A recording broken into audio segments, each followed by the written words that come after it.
Quand on parle d'assurance de façon générale, c'est d'abord les assureurs. Le FNDA est juste une institution pour organiser.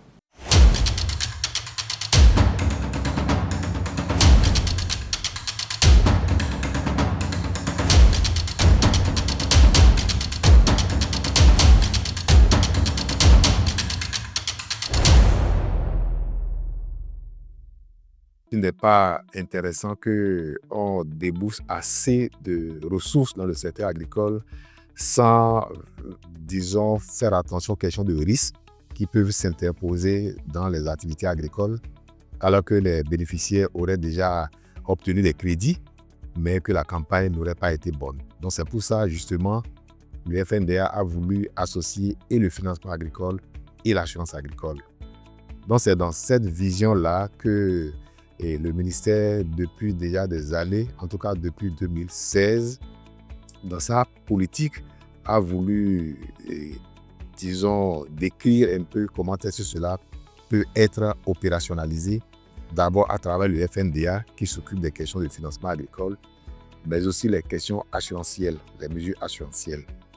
Et donc en 2022, le ministère, avec des partenaires tels que la DDC, ont lancé un projet, disons, une étude de faisabilité pour voir un peu comment est-ce qu'on peut rattraper cette question qui a été laissée depuis longtemps, après cette phase de la BAM où le résultat n'a pas été concluant.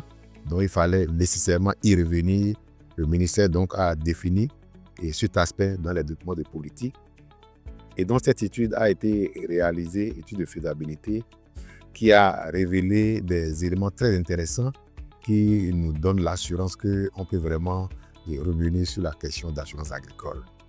Et dans cette étude, au thème de sa réalisation, a proposé la réalisation d'un projet pilote.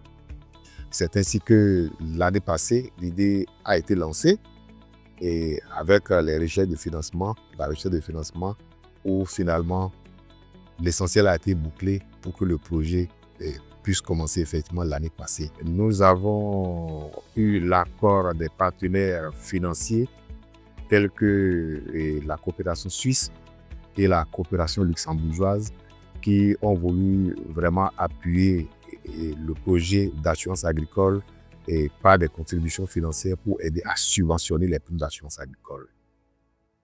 À part eux, le gouvernement, quand on s'est adressé au gouvernement, parce que quand on parle d'assurance de façon générale et encore plus de l'assurance agricole, quel que soit, disons, les montants des primes vus comme des montants pas chers, c'est quand même le domaine agricole où le producteur souvent n'a pas les moyens pour payer, disons, tout ce qui peut se poser à lui comme difficulté. Et donc, c'était nécessaire qu'on œuvre pour avoir l'accord des partenaires et de l'État pour aider à subventionner une partie de la prime.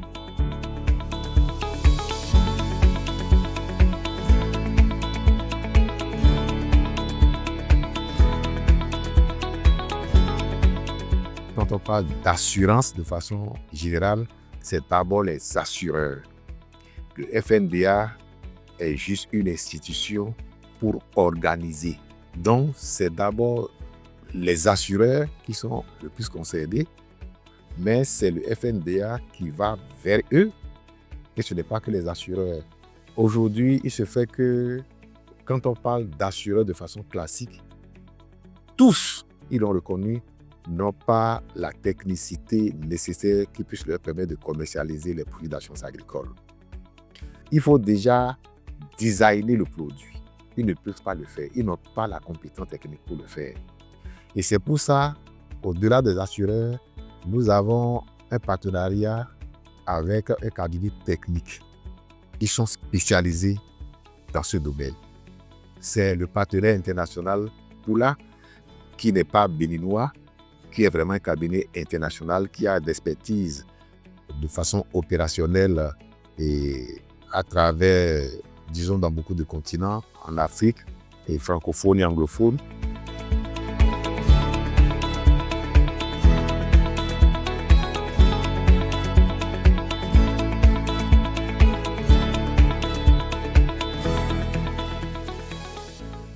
La première difficulté que nous avons commencé par avoir, c'est déjà que les assureurs puissent avoir la spontanéité nécessaire pour rapidement réagir et pour qu'on puisse vraiment aller de l'avant.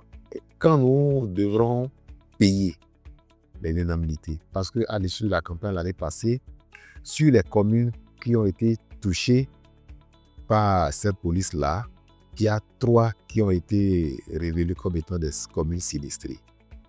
C'est Karimama, c'est Lalo et c'est Djidja. Pour un total, je crois, de 2342 personnes. Alors, nous avons retenu que les indemnités à payer pour qu'on soit sûr que chacun a pu avoir le montant qu'on devrait lui reverser. Nous avons choisi l'option de faire des paiements par Bobo. Cela suppose que chaque ayant droit doit avoir une SIM qui lui soit propre. Il se fait que dans la grande majorité de cette base de 11 000, ce n'est pas le cas. Soit c'est des producteurs qui ont un téléphone qu'ils ont laissé à leurs enfants, soit, donc il y a beaucoup de ces cas qu'on continue de gérer. En réalité, en fin de campagne, lorsque la sinistralité a été établie, généralement c'est vers novembre-décembre, au plus 3 semaines, chacun doit avoir le montant en termes d'indemnité. C'est ça. Donc la sinistralité l'année passée a été établie très tôt, mais jusque-là, nous continuons de traîner encore des individus qui n'ont pas encore perçu leur prime. Pas parce que la ressource n'existe pas, mais parce que quand on fait des vérifications, les informations ne sont pas concordantes entre le nom de la personne et le numéro de téléphone. Aujourd'hui encore, nous continuons d'appeler nos agents que nous pouvons appeler dans les communes pour vraiment aller vers ces personnes concernées et leur demander vraiment de régulariser leur SIM pour que chacun vraiment puisse être payé. Parce que finalement, nous devrons élaborer un rapport de l'année passée. Et ce rapport doit laisser transparaître les informations à ce niveau, à savoir le nombre de personnes sinistrées et est-ce que chaque personne a effectivement reçu le montant de son indemnité, le montant qu'il doit recevoir. Pour finir sur ce point, je dois rappeler que chaque producteur de riz de Karimama, une commune sinistrée, reçoit 65 833 francs CFA. 65 833 francs. Aujourd'hui, tous les producteurs de riz de Karimama qui sont dans la base, Celtis leur a transféré les ressources. C'est vrai qu'il y a des personnes qui n'ont pas encore reçu à cause certainement de quelques difficultés techniques. Ça, nous continuons de gérer ces cas-là. Voilà. Mais tout le monde à Karimama, effectivement, ont reçu l'argent transféré par Celtis. Je dois préciser que Celtis, en tant que, disons, ayant la possibilité d'interopérabilité, peut opérer vis-à-vis des SIM Celtis, mais aussi vis-à-vis des autres SIM, MTN ou Move. Voilà. Donc, Djidja, je crois aussi, a été payé. Il doit rester quelques 5 personnes sur 361. Et le gros lot, c'est à Lalo. Sur 441 personnes, il y avait 99 qui ont été effectivement payés. Et le reste, on est en train de gérer pour que chacun puisse recevoir.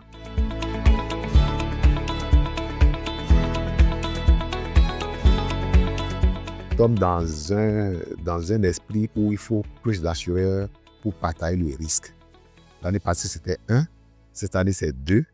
Et l'appel que j'ai à lancer aux assureurs, c'est que les autres aussi cherchent à se mettre à jour vis-à-vis de la réglementation pour qu'au Bénin, qu'il y ait vraiment un pôle d'assureurs qui vraiment accompagne cette initiative, qui est une initiative vraiment de tout le monde une initiative publique, mais qui nécessairement doit pouvoir faire appel aux assureurs. Les partenaires qui sont avec nous depuis l'année passée nous ont suivis et ils savent que le FNDA, et à travers son directeur général, mais aussi le ministère, sont très sérieux et sont très déterminés pour vraiment donner de la visibilité à l'assurance agricole et faire vraiment bénéficier des producteurs éleveurs de bétail de cet outil essentiel. C'est vrai que ce ne serait certainement pas les seuls qui vont nous appuyer. Je vais parler de la coopération suisse, de la coopération luxembourgeoise. Certainement que d'autres vont s'y ajouter, vont s'ajouter au mécanisme. Et nous apprenons déjà que d'abord nous étions en discussion avec la BAD et nous apprenons que les discussions à leur niveau sont très avancées et les prochains mois, nous aurons aussi d'avoir à nos côtés l'appui financier de la BAD qui va vraiment porter la force et cet appui-là pour accompagner l'État dans ce qu'il fait.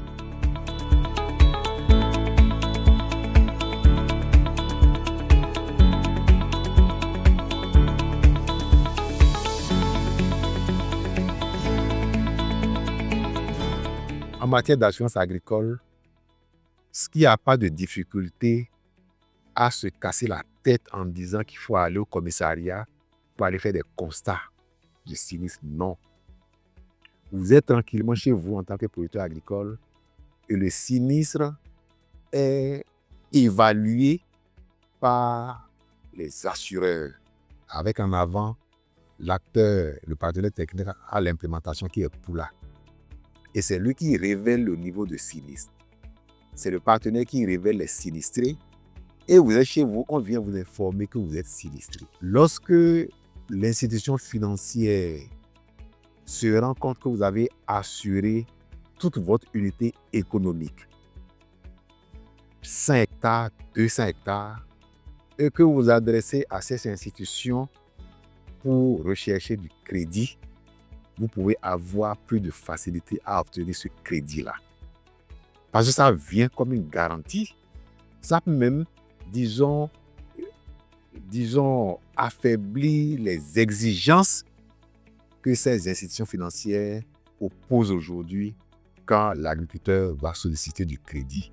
On demande des parcelles avec titre foncier, on demande d'autres ressources, donc c'est énorme. Aujourd'hui, si elles se rendent compte que l'exploitation agricole où le cheptel est assuré, je crois que ça peut faciliter l'engagement dans le financement agricole. Aux bénéficiaires potentiels, aux agriculteurs à travers les producteurs végétaux et les producteurs animaux, et ainsi de suite. C'est de leur dire que, disons, de prendre conscience que l'assurance agricole devient une nécessité pour eux. Une nécessité qui doit être vue comme étant un intrant pour lequel il faut s'apprêter de campagne en campagne pour honorer en payant sa prime.